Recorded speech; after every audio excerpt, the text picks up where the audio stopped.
Welcome to Men Alive, a biblical journey to help us conform to the image of Jesus Christ. I'm your teacher, Dr. Jim Cunningham, author of the book Men Alive.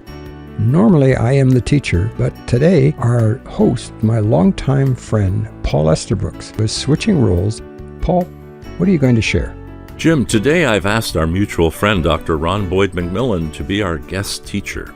He will share with us an interesting presentation that he calls The 4 Best Ways to Kill Your Church. Here's Dr. Ron. I'm often asked the question, why is the church in the West not more persecuted? And my answer is, the church in the West doesn't need to be persecuted because it's doing a good enough job of killing itself. I once met a Polish history professor back in the days of the Cold War. He told me that he was once called in to see the Minister of the Interior. The minister said, "I want you to write me a report that tells me how to kill the church in Poland. How do we neutralize Christianity as a force here?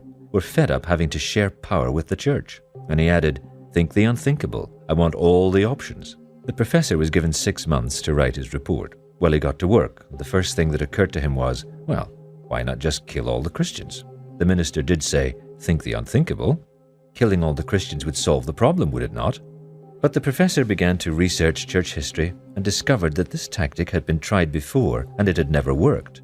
The problem was, you killed a few Christians, but then the rest dived underground where you couldn't get at them anymore.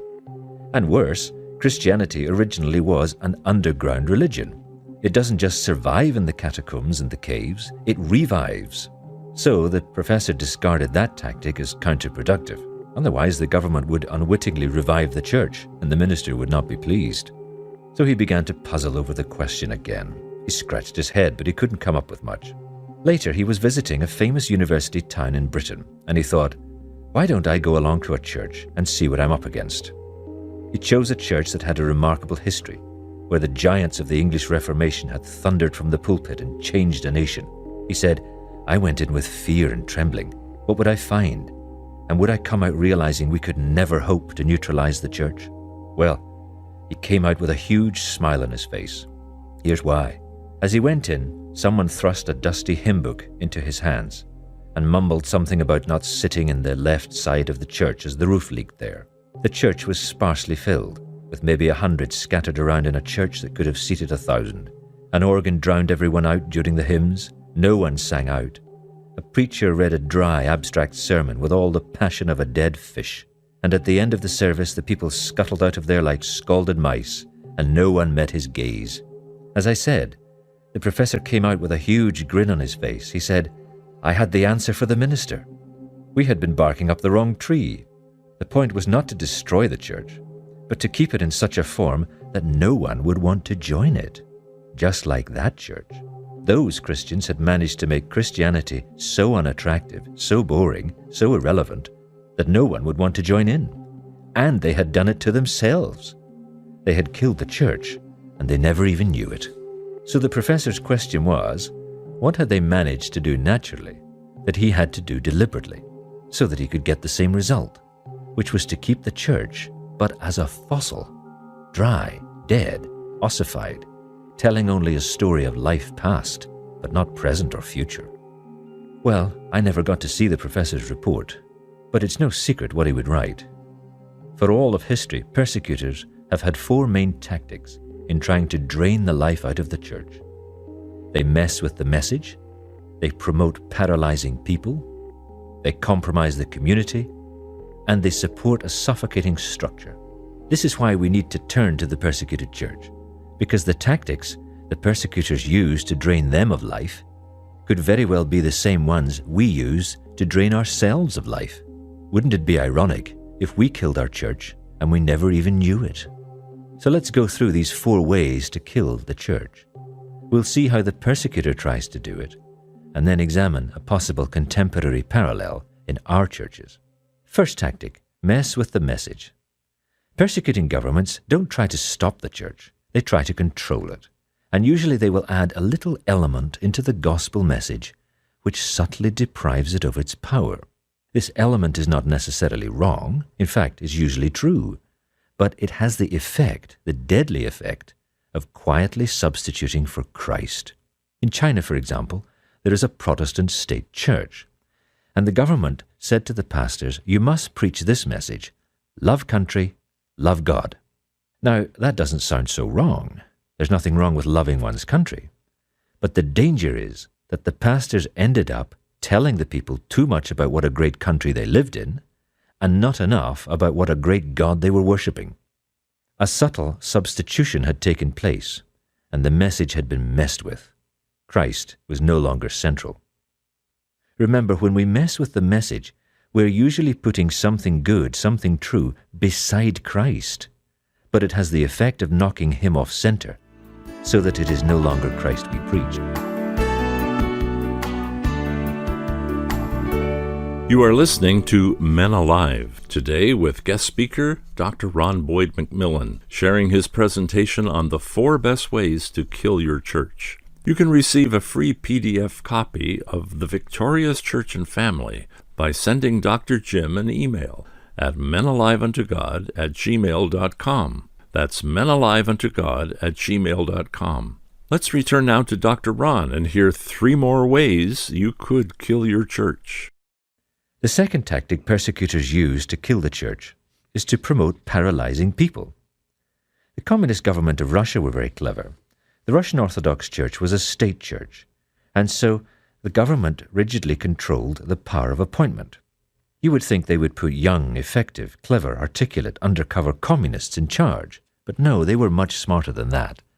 They put very elderly men in charge, because due to their age, they could be guaranteed to be resistant to change. And with them in charge, the church would never be responsive to society. It would get more and more backward. And that's exactly what happened. The government never needed to bother themselves. They had promoted paralyzing people, and the church was paralyzed as a result. But what would be a contemporary parallel?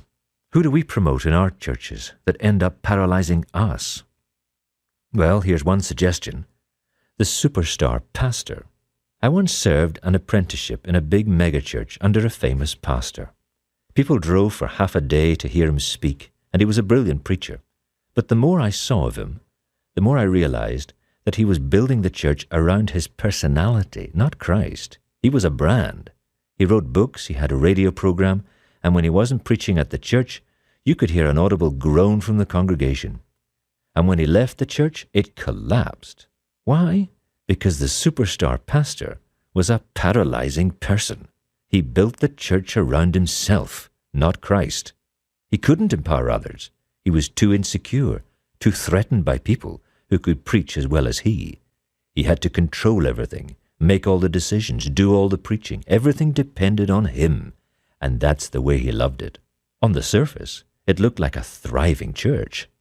Underneath, all that was holding the church together was not the love of Christ, but the adrenaline of the pastor. He had killed his own church, and he never even knew it. The third great tactic the persecutor uses to kill the church is to compromise the community. If you sow dissension, the church can't function as a caring, welcoming body.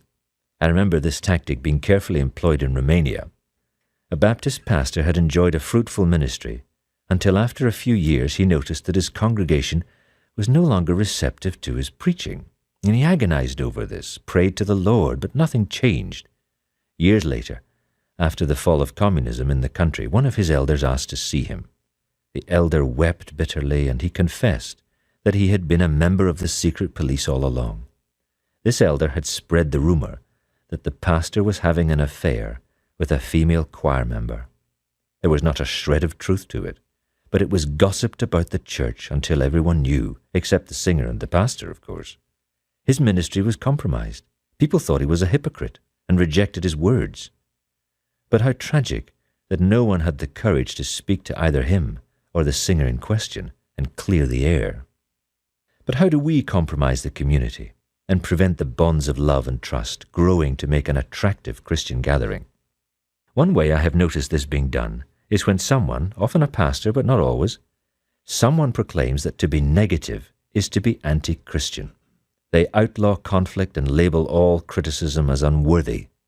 This compromises the community because then you force Christians to come to church and pretend. If they are not allowed to say or feel anything negative, the church cannot get better at what it does. Surely there are forms of conflict that are unhealthy, but not all conflict is. Jesus spent his ministry provoking positive conflict so that people could see through their delusions to the truth. If you outlaw conflict, you create a spurious, surface, brittle unity. And people then come to church and they can't be honest about their feelings. And a pretend culture compromises the community. After all, who wants to join a church where all you have to do is to pretend everything's fine? The final tactic persecutors use to kill the church is to support a suffocating structure. The idea here is to turn the church into a bureaucracy, or surround the church with a host of administrative restrictions that prevent its doing its job. Take present-day Egypt. The government says to the Christians, you are free to worship and do anything you want inside a Christian church. So far, so good. But here are the qualifiers. You can never get permission to repair your church. You can never get permission to build a new one. And when your church falls down, you have to get permission from the president himself to erect a new one, a procedure that takes 15 years. And if you get it, you must build the new one according to the exact same dimensions of the old one. It cannot get bigger. So Christians in Egypt are trapped by the size of their buildings. These are the 4 best ways to kill your local church without your church, or maybe even you, knowing it. The good news is that each of the tactics can be reversed, and they can become the 4 best ways to revive your local church. And this would be keeping the message pure, promoting empowering people, protecting the unity of the community, and supporting a loose, adaptable structure of church life that releases the gift of all the saints. The searing light of the persecuted church shows us how we might be killing our churches without us knowing it. Persecuted Christians say to us, the church is only persecuted because it's doing something right. Make sure you are a church worth persecuting. That's another reason why we need them more than they need us. There you have it, men. There are also 4 ways to revive your church. Number 1, keeping the message pure. Number 2, promoting and empowering people. Number 3, protecting the unity of the community.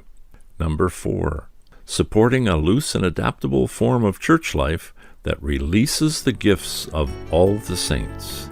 Please work to revive, not destroy, your church. And remember to request your copy of the excellent PDF booklet, The Victorious Church and Family. Email us at menaliveuntogod@gmail.com. That's menaliveuntogod@gmail.com. Men Alive is a production of Go Teach Global. Visit our website at goteachglobal.com. Until next time, I'm your host, Paul Estabrooks, on behalf of Dr. Jim Cunningham, encouraging you to become men alive, transformed into the image of Jesus Christ.